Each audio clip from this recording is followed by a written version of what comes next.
Lundi 28 octobre de l'an 2024. Bonjour à chacun et à tous. Bienvenue dans cette session de l'information. Voici les grandes articulations. 3 salles de classe décoiffées par la tornade depuis 2022 et abandonnées. C'est le constat fait à l'école primaire publique de Kwarategi, un village de l'arrondissement de Guéné dans la commune de Mononville. Que comprendre de cette situation? On en parle dans ce journal. Pendant ce temps, la fourniture d'eau se trouve sérieusement perturbée et devient aléatoire dans les robinets depuis quelques jours. Sur place ici à Mononville, c'est le constat qui se dégage dans plusieurs quartiers de la ville. Quelques citoyens se sont prononcés sur le sujet. Les précisions sont à suivre. Et puis célébré depuis dans les 4 coins du monde entier depuis plusieurs années, les artistes étaient à l'honneur vendredi 25 octobre dernier à travers la journée internationale des artistes. Que vise une telle célébration et que pensent les artistes locaux de cette commémoration? Restez des nôtres pour plus de précision. D'autres nouvelles au plan local, national et international seront également au rendez-vous. C'est là pour les titres, sans oublier à la boucle la revue de presse nationale, une présentation de Lukman Woukéou. C'est là pour les titres. Bonjour et bienvenue à tous. Sota Midi Magazine, le point de l'actualité de la journée sur ta radio. Sota FM, c'est maintenant et tout de suite. Bienvenue à tous. Difficile d'avoir de l'eau de la Soneb en plein temps dans les robinets à Mononville. Le constat est réel dans plusieurs quartiers de la ville depuis quelques jours, que ce soit à Tassiteyi ou à Boulanga ou ailleurs. La fourniture d'eau se trouve sérieusement perturbée et devient aléatoire dans les robinets. Ceci aux grandes dames des abonnés. Suivez pour plus de précision la réaction de ces citoyens à travers un micro-trottoir réalisé à cet effet. Moi, je réside dans le quartier Tassiteyi, précisément dans l'Avon, non loin de la radio Sota. Et c'est vrai qu'en temps, on avait eu ce problème-là, mais ça coïncidait avec la coupure d'électricité. On a fait 2 ou 3 jours comme ça sans électricité. C'est dans la période de la chaude, moi, j'ai eu problème au niveau de la Soneb. Mais après ça, l'eau vient, mais c'est pas fort. Peut-être dans la journée, on peut couper de 8 heures, peut-être jusqu'à une certaine heure, mais dans la journée, en tout cas, avant la fin de la journée, il y a l'eau à mon niveau. Vraiment, j'ai aussi fait la remarque à un moment donné. Dans la journée, il y a certaines heures où vraiment on manque d'eau. À la pompe, on ne trouve pas de l'eau. À Boulanga, c'est la pharmacie du Sahel, enfin. Donc, il y a des heures où quand tu ouvres le robinet, l'eau ne vient pas du tout. J'ai quand même fait la remarque il y a de cela 1 mois et demi déjà. Mais voilà, si ça continue, pourquoi c'est pas une bonne image? Il fut un temps là, vraiment, c'était trop dérangeant. Parce que l'eau est nécessaire. Le courant peut ça passer par moment, mais l'eau est nécessaire. L'eau, c'est la vie. Surtout ceux qui sont habitués à l'eau de Soneb. Ceux qui ont les puits chez eux, ils peuvent gérer. Mais nous autres qui sommes habitués à l'eau du robinet là, ça nous met vraiment mal à l'aise. Et des fois même, tu n'as même pas quelque chose pour puiser, pour déposer de réserve. Et on coupe l'eau toute une journée. Pour boire l'eau même, tu n'en trouves pas. Tu es obligé d'aller acheter les sachets de Piawata. On ne peut pas se laver avec un sachet de Piawata. Combien tu vas prendre pour te laver? Toute une famille, combien vous allez prendre? Donc c'est vraiment déplorable.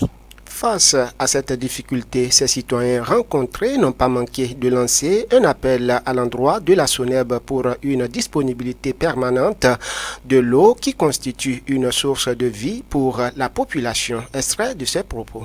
Le message que j'ai à l'endroit de l'agence, c'est qu'il faut faire l'extension comme les gens ont l'habitude de le dire. Parce que Mononville, c'est pas si petit en tant que tel. De l'autre côté, vers le nouveau quartier, le quartier qu'on appelle Bani Zumbola, il manque d'eau. Parce que quand par exemple tu fais ta nouvelle construction et que les locataires sont là, la première des choses, c'est l'eau, ils demandent. L'eau, c'est source de vie. Il faut qu'il y ait l'eau un peu partout. Maintenant, et au niveau des usagers aussi, il faut qu'ils arrivent à bien gérer l'eau. Ça va pas si vous avez l'eau en abondance que vous allez mal gérer et quand peut-être que la Soneb va envoyer les factures, vous allez dire qu'ils sont en train de vous bombarder. La Soneb doit vraiment revoir comment actualiser ses performances pour qu'on ait de l'eau 24 heures sur 24 heures. La Soneb n'a qu'à avoir dedans. Sinon, vraiment, quand il y a pénurie d'eau là, c'est comme si c'est la vie qui est partie en nous. La Soneb n'a qu'à prendre ses dispositions pour que l'eau ne nous manque pas. On paye les factures. Pourquoi maintenant on va nous priver de l'eau? En réaction, la direction départementale de la SONEB Borgo-Alibouri explique que cette perturbation serait liée à une panne survenue à la station d'eau de Bodekali.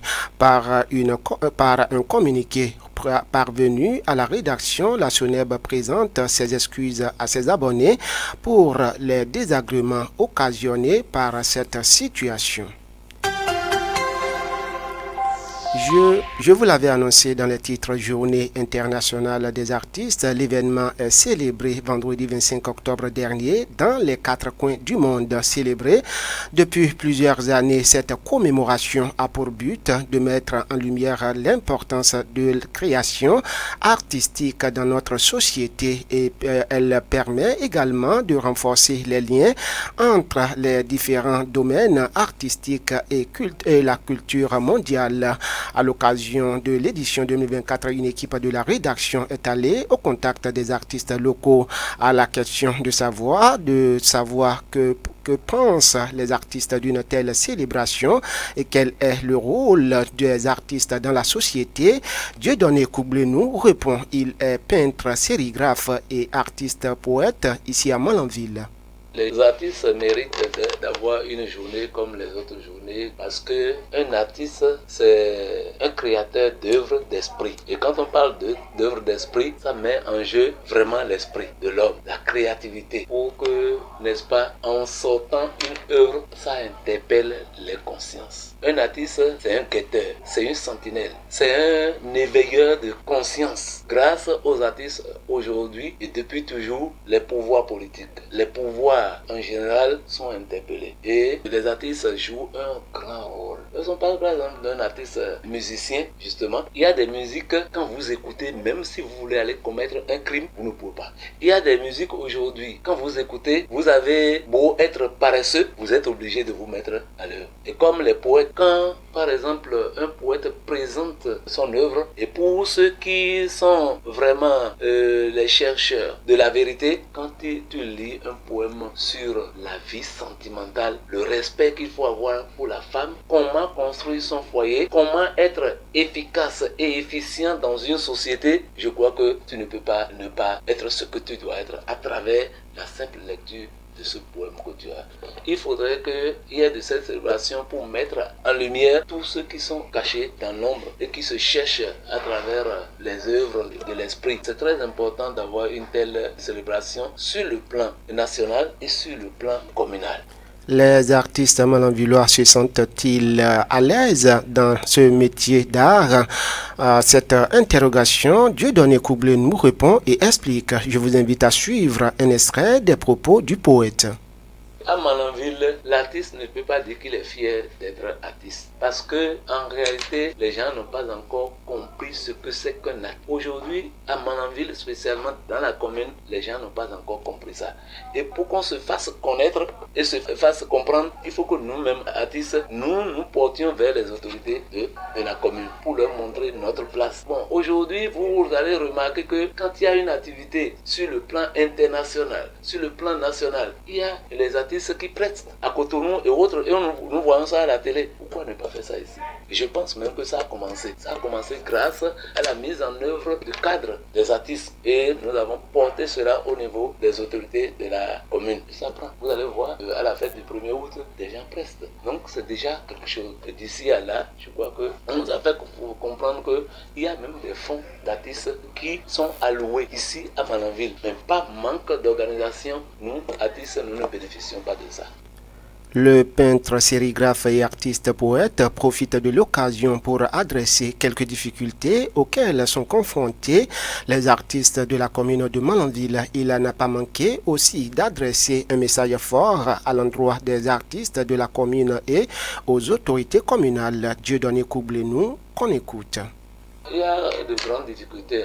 La première, c'est que les autorités de la mairie doivent nous donner une place. On n'a pas encore une place dans la mairie pour que les autorités comprennent vraiment qu'elles ont besoin des artistes locaux. Quand il y a des manifestations, il faudrait qu'ils nous invitent, qu'on puisse prêter pour faire comprendre que les autres communes le font, pourquoi pas nous. La difficulté, c'est ça. Et tout à l'heure, j'ai parlé des fonds alloués aux artistes.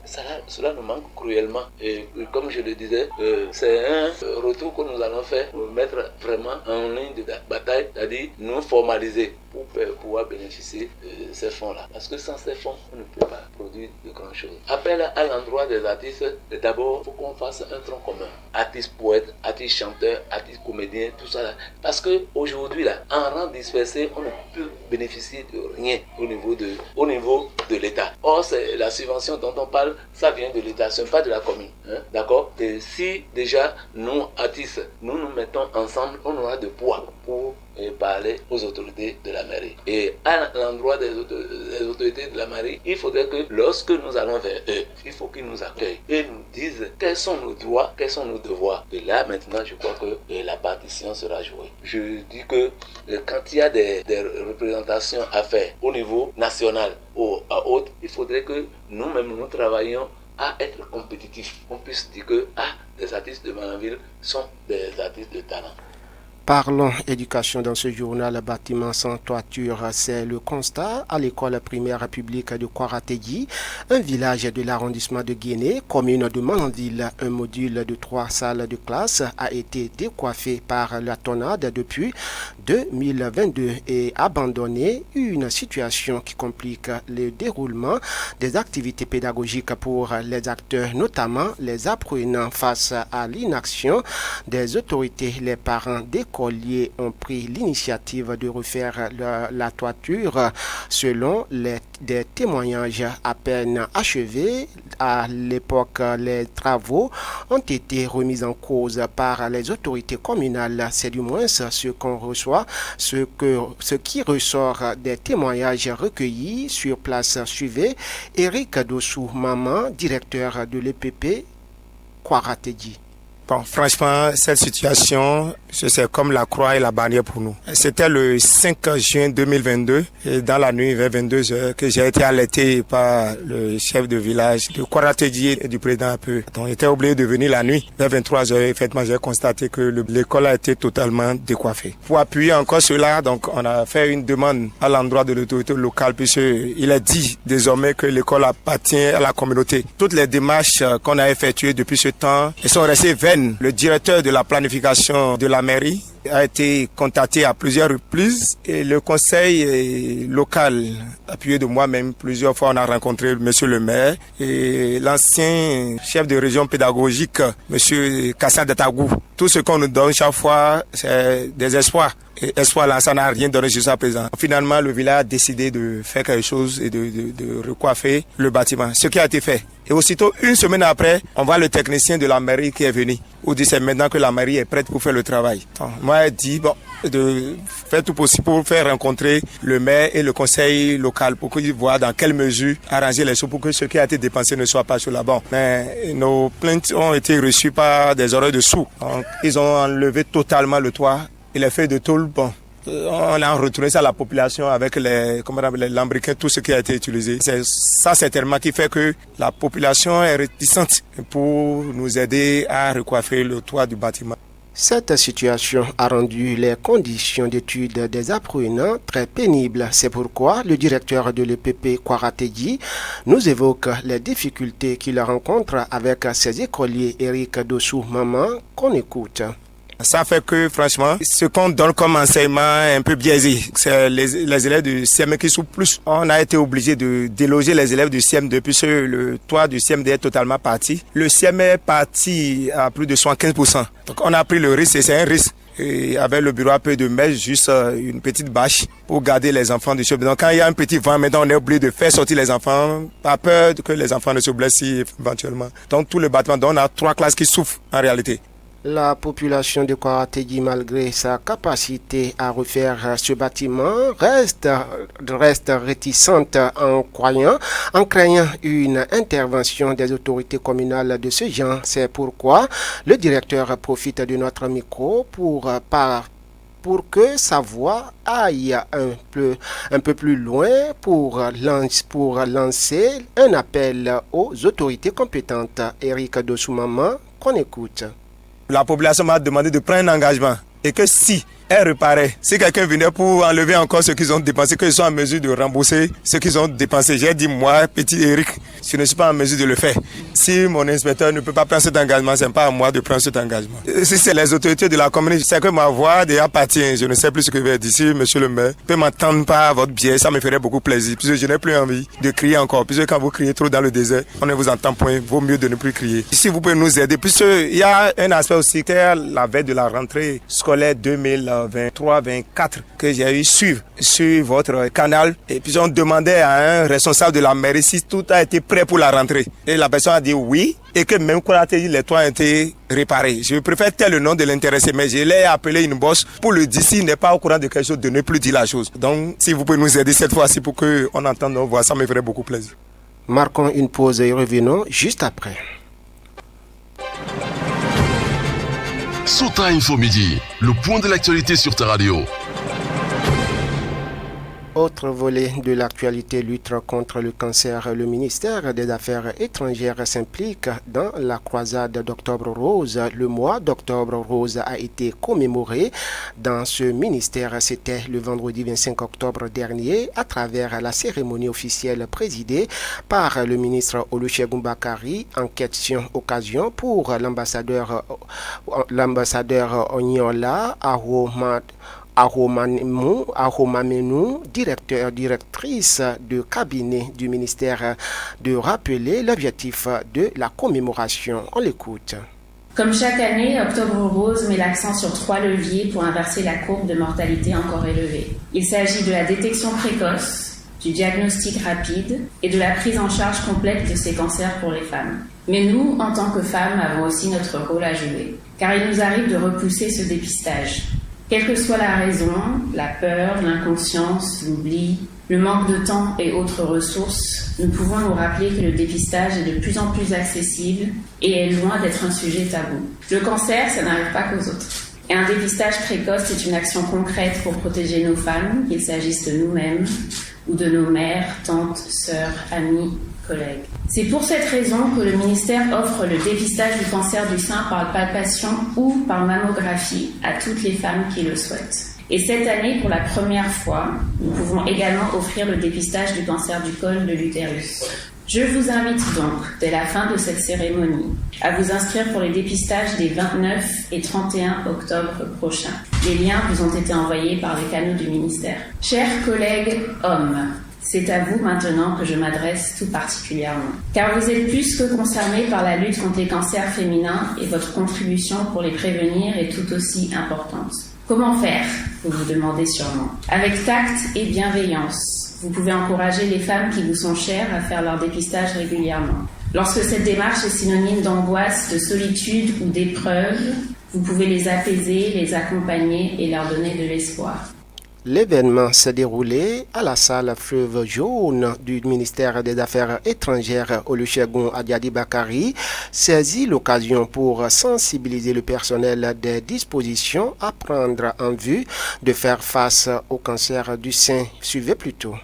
Plus que par le passé, nous devons, au-delà du mois d'octobre, faire de la lutte contre ces pathologies une cause permanente afin que ce tableau du diagnostic tardif soit inversé. C'est pourquoi, dans le cadre de cette commémoration, le ministère a retenu de réfléchir sur le thème « Renforcer la prévention et le dépistage des cancers féminins en Afrique. Quelle stratégie et quels défis ?» Cette problématique met l'accent sur l'importance de la sensibilisation, du dépistage précoce et des stratégies de prévention, ainsi que les défis liés à l'accès aux soins de santé. La présente journée de sensibilisation au ministère des Affaires étrangères traduit notre volonté d'engager tout le personnel à la lutte contre les cancers féminins.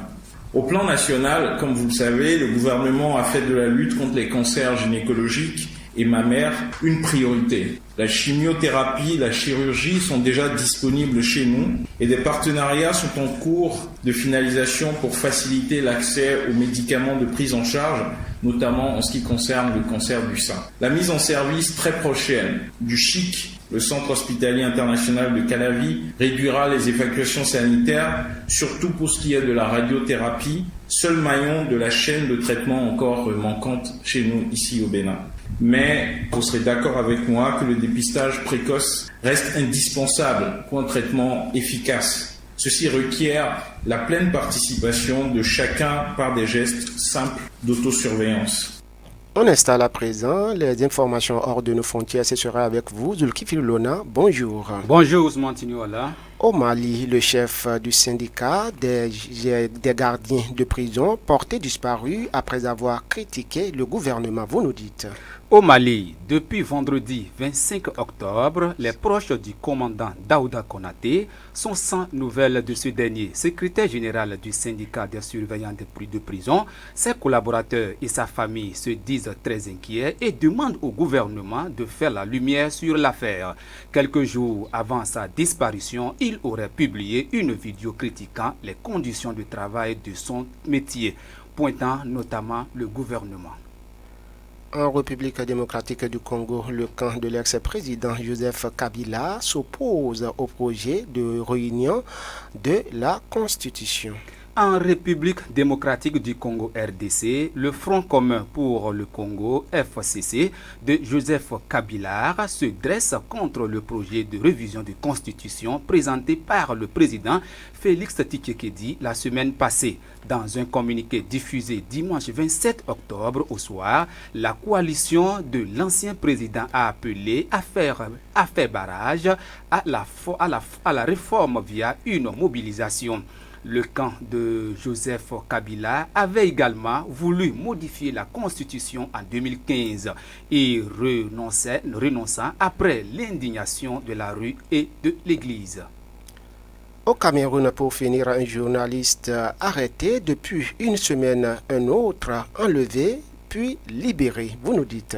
Pour finir, au Cameroun, l'Association internationale des éditeurs de presse continue d'exiger la libération immédiate et sans condition de Thierry Patrick Ondoa, directeur de publication du journal Pointe Biabo, détenu depuis près d'une semaine dans un commissariat de Yaoundé, tandis que le journaliste Atia Azoui, kidnappé vendredi dernier à Bamanda, dans le nord-ouest du pays, a été libéré par ses ravisseurs ce week-end. Merci à vous, Zulkifil Lona, pour toutes ces précisions hors de nos frontières. Et on installe à présent la revue de presse nationale, une présentation de Lukman Roukiou.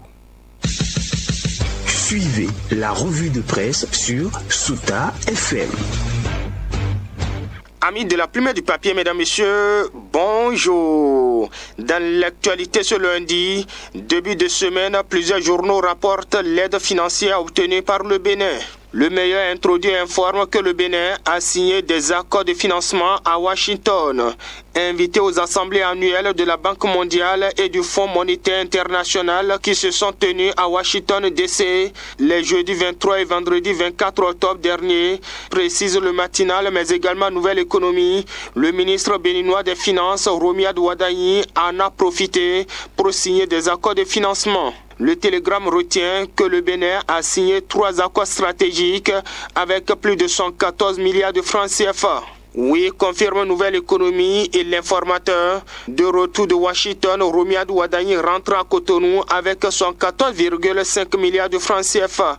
Les mêmes chiffres sont repris par l'opinion aujourd'hui, Décryptage Info, l'autre quotidien et surtout le Meilleur qui, tout comme Nouvelle Économie, révèle que ces financements sont destinés à l'agriculture, l'eau et la formation. Alors, résume en titre le Soleil Bénin Info, pour le développement de l'agriculture, la formation professionnelle et l'accès à l'eau potable, le gouvernement de la rupture obtient de l'aide. Pendant ce temps, notre politique, la Nouvelle Tribune s'intéresse à la réforme du système partisan aux élections présidentielles de 2026. À quand les primaires au sein des partis politiques, s'interroge le journal. Matin Libre semble répondre lorsqu'il rapporte que face au flou entretenu à dessein sur le ou les candidats des partis Union Progressiste, le Renouveau et du Bloc républicain pour la présidentielle de 2026, la suspicion ne cesse d'accroître quant à l'éventualité pour Patrice Talon de briguer un troisième mandat. À chaque sortie, le porte-parole du gouvernement est interpellé sur la question, observe le quotidien qui souligne que ces assurances sur l'impossibilité d'un tel scénario n'empêchent que la question revienne à la sortie suivante. Dans tous les cas, à partir de 2025, personne ne me fera le reproche ou ne me soupçonnera de vouloir être encore à la tête du Bénin au-delà de mon mandat puisque les dossiers auraient été déposés et tout le monde même verrait bien que Patrice Talon n'est pas candidat, a rapporté Wilfried Léandre Ngwedi, cité par Matin Libre. Alors, déduit mon confrère, si on s'en tient à cette portion de phrase, les Béninois devront attendre encore un an, soit au soir du 11 octobre 2025, date de dépôt des dossiers de candidature à la présidentielle de 2026 pour savoir qui a été désigné par les partis siamois Union Progressiste, le Renouveau et Bloc républicain pour succéder à Patrice Talon. Cela suppose, analyse mon confrère, que le nom du ou des candidats de la mouvance sera une surprise non seulement pour les Béninois, mais surtout pour les militants de ces partis. Est-ce comme cela que devrait fonctionner la réforme du système partisan? Se préoccupe le Canard qui se demande également pourquoi attendre 2025.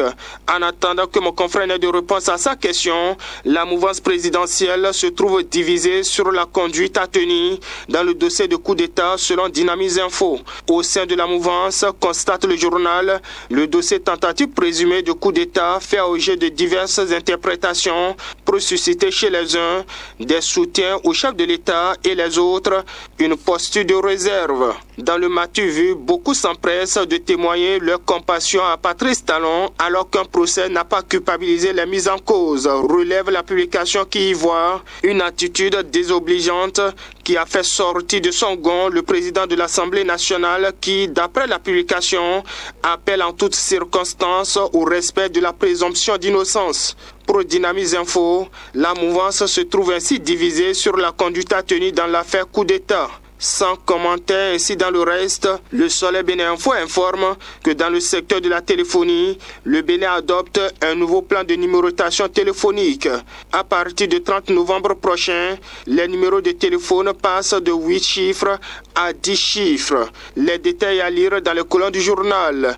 Et en autre sport pour finir, Diakwata rapporte que dans le cadre des éliminatoires CAN Maroc 2025, le Nigeria sort vainqueur contre la Libye par forfait. C'est donc une victoire du Nigeria sur tapis vert face à la Libye, retient quotidien Fraternité qui voit les guépards pieds au mur dans le cadre de la CAN 2025.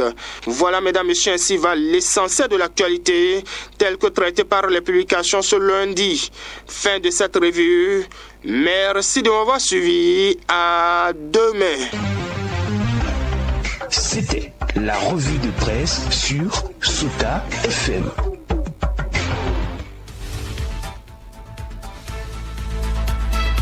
Ce sera tout également pour ce journal. Merci de nous avoir suivis. À l'édition, on retrouve Inoussa Karim aux manipulations techniques, Moudiaïdou Rouyo, Ousmane Tinola, c'est mon nom. Bonne journée à chacun et à tous. C'était Sota Midi Magazine, le rendez-vous informatif de la mi-journée sur Sota FM, la radio de l'espoir. Merci pour votre fidélité. Dans la Liborie, la différence a